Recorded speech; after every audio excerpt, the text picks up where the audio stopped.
হ্যাঁ আগাও। এই আপনি কি পাগল হয়ে গেছেন? বেশি কথা বলো। এই বলে অনিল নিজেই সিয়ার পা ধরে হালকাভাবে টান দেয়। সিয়া এতে কিছুটা ভরকে যায়। অনিল সিয়ার পাটা নিজের হাঁটুর উপর রেখে একটা গোল্ডেন কালারের ভারী পায়েল পায়ে পরিয়ে দেয়। অনিল যখন সিয়ার পায়ে পায়েল পরিয়ে দিচ্ছিল, সিয়া সেই সময় এক চোখে অনিলের দিকে তাকিয়েই ছিল। কিছুক্ষণ পর অনিল সিয়ার পা সোজা করে দিয়ে নিজে দাঁড়িয়ে পড়ে। এটা কি ছিল? খেয়াল করে দেখো। সিয়া তার পায়ে থাকা পায়েলটা খেয়াল করে দেখে এটা তারই। আদিবার বিয়ের দিন হারিয়ে গিয়েছিল। এটাকে কত জায়গায় না খুঁজেছে কিন্তু পায়নি। অবশেষে ভেবেই নিয়েছিল যে এটা হারিয়ে গেছে, কিন্তু অনিল এটা আজ ফিরিয়ে দিল। আমি কিন্তু এটা দেইনি, জিনিসটা তোমারই। বিয়ের দিন যখন আদিবা চলে যায়, তারপর রাতে হয়তো তুমি বাগানের সাইডে গিয়েছিলে। আমি দেখেছিলাম তোমাকে, কিন্তু যখন আমি সেখানে যাই ততক্ষণে তুমি সেখান থেকে চলে গিয়েছিলে। সেখানে এই পায়েলটা পড়েছিল, এটা তোমারই ছিল। আমার 16তম বার্থডেতে এটা আম্মু আমায় গিফট করেছিল। অনেক পছন্দের জিনিস এটা আমার। আমি তো ভেবেই নিয়েছিলাম যে এটা হারিয়েই গেল আমার কাছ থেকে। Thank you so much. এইসব থ্যাংক ইউ দিয়ে কাজ হবে না, অন্য কিছু লাগবে আমার। কি? আমি নিজেই নিয়ে নেই। এই বলে অনিল সিয়ার দিকে এগিয়ে যায়। এত দ্রুত সিয়ার দিকে এগিয়েছে যে সিয়া বিছানাতে বসা অবস্থায় বেশ খানিক পেছনের দিকে ঝুঁকে পড়ে।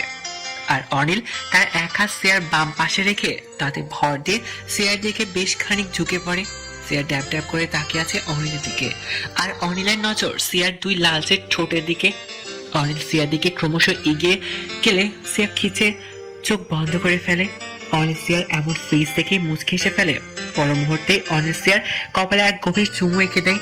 সিয়ার চোখ মেলে তাকায়। অনিল এই মুহূর্তে সিয়ার বেশ কাছে, দুজনেরই চোখ যেন এক হয়ে গেছে। সিয়ার মুহূর্তটা খেয়াল হতে সে ফট করে চোখ নামিয়ে ফেলে। অনিল সরে আসে। অনিল জেলে যেতে ধরে, তবে আবার থেমে গিয়ে সিয়াকে উদ্দেশ্য করে বলে ওঠে, ভেজা চুলে তোমাকে বেশ মুগ্ধময় লাগে সিয়াজান। সিয়া অনিলের দিকে তাকায়। অনিল চলে যায়। সিয়া উঠে গিয়ে তার জানালার কাছে যায়। বেশ হাসি পাচ্ছে তার। অনিল কাল রাত থেকে শুরু করে সিয়ার রুমে এই করিডর দিয়ে আসছে। সিয়া সিম্পল ভাবে রেডি হয়ে নিচে চলে যায়। নিচে যেতে দেখে সবাই কাজে ব্যস্ত। সিয়া নিচেই ছিল, তখন সিয়ার নানু এসে টক করে সিয়ার মুখে এক চামচ পায়েস তুলে দেয়। যদিও সিয়া পায়েস বেশি একটা খায় না, সিয়া কোনো রকমে খেয়ে নেয় তা। ঠিক আছে সব। তুমি বানিয়েছো? হ্যাঁ। এর জন্যই তো বলি এত মজা হয়েছে কেন। আচ্ছা আদিবাপুরা কখন আসবে? এই তো ঘন্টা খানেকের মাঝে এসে পড়বে। সিয়া চলে আসে সেখান থেকে। বাইরে থেকে বেশ শোরগোল, কিছুটা আওয়াজ পেয়ে সিয়া এদিকেই যায়। গিয়ে দেখে একজন লোক এসেছে। দেখে বোঝা যাচ্ছে বেশ ভিআইপি একজন। ওনার সাথে সিয়ার চাচা বিল্লালও রয়েছে।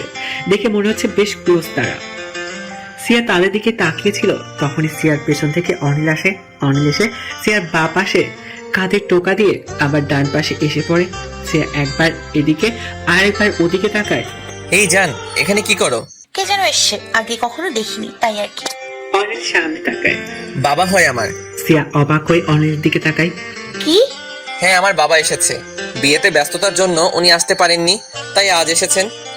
ইনিই তাহলে? সাগর চৌধুরী। ও আচ্ছা। এই বলে সিয়া সেখান থেকে চলে আসে। অনিল নিজেও এসে পড়তো, তবে সাগর অনিলকে ডাক দেয়। অনিল তবুও ইগনোর করে এসেই পড়ে। সিয়া তার মায়ের কাছে এসে পড়ে টুকিটাকি কাজে হেল্প করতে। শিয়া তোর চাচু কোথায় রে? ওই তো বাইরে কে যেন একজন এসছে, তার কাছে আছে। কে এসেছে? আমি ঠিক চিনি না। যাকে বাদ দে। আচ্ছা শোন, অর্নিলের সাথে তোর দেখা হয়েছে?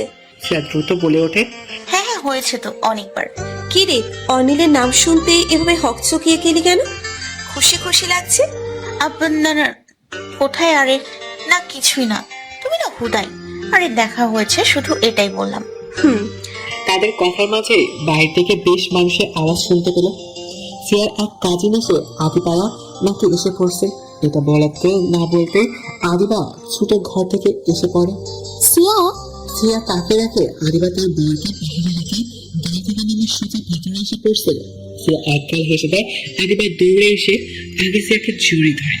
সিয়া ঠিকঠাক থাকলেও আদিবা যেন প্রায় কেঁদেই দিয়েছে। আদিবা গিয়ে নিজের জেঠিমাকে জড়িয়ে ধরে। পরে আস্তে আস্তে আদিবা শ্বশুর বাড়ির সবাই আসে। সবাই অনেক কথা বলে। অনিলকে দেখে আদিবা তার দিকে এগিয়ে যায়। অর্নিল ভাই কেমন আছেন? এই তো আছি ভালোই। তুমি কেমন আছো? আর শ্বশুর বাড়ির সবাইকে কেমন লাগলো? হ্যাঁ, সবাই বেশ ভালো ছিল। শুনেছি আঙ্কেল নাকি এসেছে। হ্যাঁ এসেছে, আমি এখনো দেখাই করিনি। ভাই প্লিজ এবার তো একটু আঙ্কেলের সাথে রেশারেশিটা কমান। আচ্ছা শোনো, এসেছো সবার সাথে কথা বলো। সিয়ার কাছে যাও, ও তোমায় অনেক মিস করে। তোমার বর জাবেদ কোথায়? ওই তো আসছে। অনিল সেদিকে তাকাতেই জাবেদ অনিলের দিকে এগিয়ে আসে। হেই ড্যাশিং মুন্ডা, কেমন আছো? আরে রাখো মিয়া, বিয়ে করছো, তুমি কেমন আছো তাই বলো আগে। এখন থেকে মনে হয় আরামী দিন শেষ রে ভাই। জাবেদের কথা শুনে আদিবার চোখ গরম করে তার দিকে তাকায়। অনিল হেসে দেয়। এইভাবে পরিবারের সবাই মিলে সময় কাটতে থাকে। এদিকে আদিবার এক দেবরের আছে তো, সেই হিসেবে সিয়ার বিয়ে হলো। সে একদম সিয়ার উপরই লাইন মারার জন্য উঠে পড়ে লেগেছে, যা অনিল ক্ষণে ক্ষণে লক্ষ্য করছে আর রাগে ফুটছে। সিয়া শুধু ভদ্রতার খাতিরে টুকটাক কথা বলে হেসে এসে, এছাড়াও কিছুই না। সিয়া একা একা রুমের পাশ দিয়ে যাচ্ছিল, তখনই অনিল হুট করে সিয়াকে একদম নিজের সাথে লাগিয়ে তার দুটো হাত পেছনে মুচড়ে ধরে। সিয়া কিছুটা ব্যথায় কপাল ভাঁজ করে ফেলে। এই এত কথা কিসের? হ্যাঁ, ওই ছেলের সাথে হেসে হেসে এত কথা কিসের? হ্যাঁ, ওই ছেলের মতিগতি একদম ভালো না, খুব বুঝি আমি। তোমাকে পটানোর চেষ্টা করছে ও, দূরে থাকতে বলছি না? আপনার জ্বলছে? অবশ্যই জ্বলছে, জ্বলবে না? নিজের জিনিসের দিকে কেউ নজর দিলে জ্বলবে না? এটা আবার কেমন কথা? হয়েছে, এবার ছাড়ুন। অনিল আরো চেপে ধরে আর সিয়া চোখ বন্ধ করে ফেলে ব্যথায়। অর্নিল আমার হাতে লাগছে। আমারও লাগে, লেগেছে এখানে। আচ্ছা বাবা, ঠিক আছে, আর কারোর সাথে কথা বলবো না। Sorry sorry sorry. মনে থাকবে? একদম। এবার তো ছাড়ুন আমায়। অনিল সিয়াকে ছেড়ে দিয়ে সোজা চলে আসে সেখান থেকে। আর সিয়া নিজের হাতগুলো তুলতে তুলতে 101টা গালি দিচ্ছে অনিলকে। অন্যদিকে সিয়ার মা দোলা হাসি মুখে সবার সাথে কথা বলছিলেন। তার মাঝে বিল্লাল আসে। ভাবি, ভাবি, হ্যাঁ বলো। ভাবি, ওই তো যার কথা বলছিলাম উনি এসেছেন। আমি ওই দিকটা দেখছি, তুমি প্লিজ ওই দিকটা দেখে নাও না। ও মা, এটা আবার বলতে হয় নাকি? আরে তুমি চাও, আদিবাদের দিকটা আমি দেখছি। আচ্ছা। এই বলে বিল্লাল চলে যায়। সবকিছু ঠিকভাবে চলছিল, তবে এবার দোলার চোখ পড়ে সাগর চৌধুরীর উপর, যাকে দেখি দোলার পায়ের নিচ থেকে মাটি সরা উপক্রম। হাত যেন থরথর করে কাঁপছে তার। দোলার মাথায় এখন শুধু একটাই কথা আসছে যে এই সাগর চৌধুরী এখানে কি করছে। দোলা দ্রুত সেই স্থান ত্যাগ করে। কোনোভাবেই সাগর চৌধুরীর সামনে পড়া যাবে না তাকে, নয়তো নিয়ত সবকিছু বিগড়ে যাবে। দোলা সেখান থেকে চলে গিয়ে সিয়াকে খুঁজতে লাগে, আর খুঁজতে খুঁজতে একসময় পেয়েও যায়। শিয়া, শিয়া, হ্যাঁ বলো, আর কি হয়েছে? হাঁপাচ্ছ কেন? শোন, আমাদের এখান থেকে চলে যেতে হবে। কি? কিন্তু কেন? আরে মা, দিবা আপুরা ঘন্টাখানেক আগেই তো এলো, এখনই চলে যাব কেন? আর আমাদের না আগামীকাল যাওয়ার কথা ছিল? শিয়া, আমি এত সব কিচ্ছু জানি না, তোকে যা বলছি শুধু তাই কর। আমাদের এখান থেকে আজ আর এখনই যেতে হবে। জলদি যা, সব প্যাকিং কর। কিন্তু মা। শিয়া, যা বলছি। যাচ্ছি। সিয়ার মনটা একেবারে খারাপ করে দিয়ে রুমে এসে পড়ে। মন মরা হয়ে এক এক করে সব গোছাতে লাগে। প্রায় আধা ঘন্টা পর সব রেডি করে নেয়। ভাবি, কাজটা মোটেও ঠিক করছো না। এটা কোনো কথা হলো? আদিবারা ওর শ্বশুর বাড়ির লোকেরা মাত্র আসলো, এদের রেখে চলে যাচ্ছ? আরে আরো 4-5 দিন থাকবে, এখনই কই যাও? ভাবি, এমন করো না তো। ভাই প্লিজ, মন খারাপ বা রাগ করো না, কিন্তু আমার এখন এখান থেকে যেতেই হবে। এখন এখানে থাকা কোনো মূল্যেই সম্ভব না আমার পক্ষে। একটু বুঝো, আমি আর চাই আর একদিন আসা যাবে। কিন্তু ভাবি। বিল্লাল প্লিজ, আমিও চাইনি এভাবে সবাইকে রেখে যেতে, কিন্তু আমি বাধ্য। আর থাকলামই তো, রিসেপশন পর্যন্ত তো থেকেই গেলাম।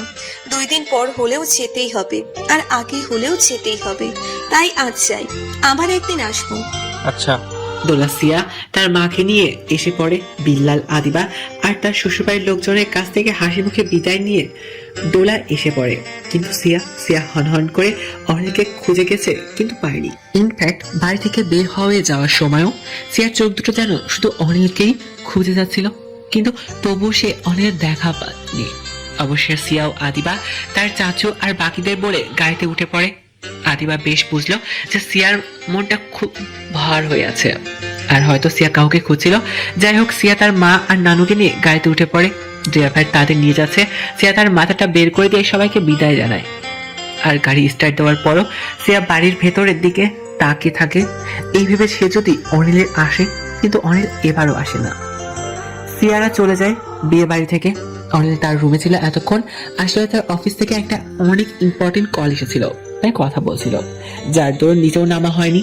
সিয়া চলে যাবার প্রায় বেশ সময় পর অনিল নিচে নেমে আসে, আর নিচে নামতে ফর্মালিটি মেনটেন করতে হয় তাকে। সবার সাথে হাসি মুখে কথা বলছে, অর্থাৎ তার বাবার সাথে যারা যারা কাজ করে তাদের সাথে। কিন্তু ভেতরে ভেতরে অনিল এগুলো তো বেশ বিরক্তই বোধ করছে। অনিল সবার সাথেই কথা বলছে আর শুধু বাড়ির চারিদিকে তাকাচ্ছে, শুধু সিয়াকে দেখতে যাচ্ছে যেন তার দুই নয়। আর সিয়া তো সারা বাড়ির চক্কর দেয়, তাহলে মেয়েটা গেল কই? দেখতে তো কেন পারছে না? এটা যেন অনিলের মনে কড়া নাড়ছে বারবার। ঘন্টার পর ঘন্টা চলে যায় কিন্তু অনিল আর সিয়া দেখা পায় না। অবশেষে আর আদিবার নিজের সামনে দিয়ে যেটা দেখে দ্রুত ডাকতে, এই আদিবা, জি ভাইয়া। সিয়া কোথায়? দেখছি না কেন? এমা, আপনি জানেন না সিয়া তো চলে গেছে এখান থেকে, বেশ কয়েক ঘন্টা হবে।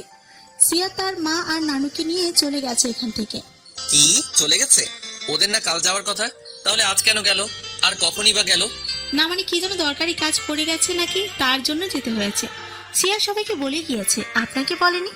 না, আমি জানি না যে ও চলে গেছে। ও আচ্ছা। অনিল সেখানে এসে পড়ে। সিয়া তাকে না বলেই চলে গেল কিভাবে? অনিল সেখান থেকে এসে পড়ে, সিয়া তাকে না বলেই চলে কিভাবে গেল? অনিল সিয়াকে ফোন করে কিন্তু ফোনও সুইচ অফ বলছে। অনিলের রাগ লাগছে, সাথে মনটাও যেন খারাপ হয়ে গেল। অনিল ঠিক করলো যে আজ তো এখান থেকে আর যেতে পারবে না, তাই কাল ভোরে উঠে এখান থেকে একদম চলে যাবে। আর ওদিকে সিয়া এটাই বুঝতে পারছে না যে তোলা তাকে নিয়ে এভাবে বিয়ে বাড়ি থেকে হুড়ুর করে চলেই বা কেন আসলো।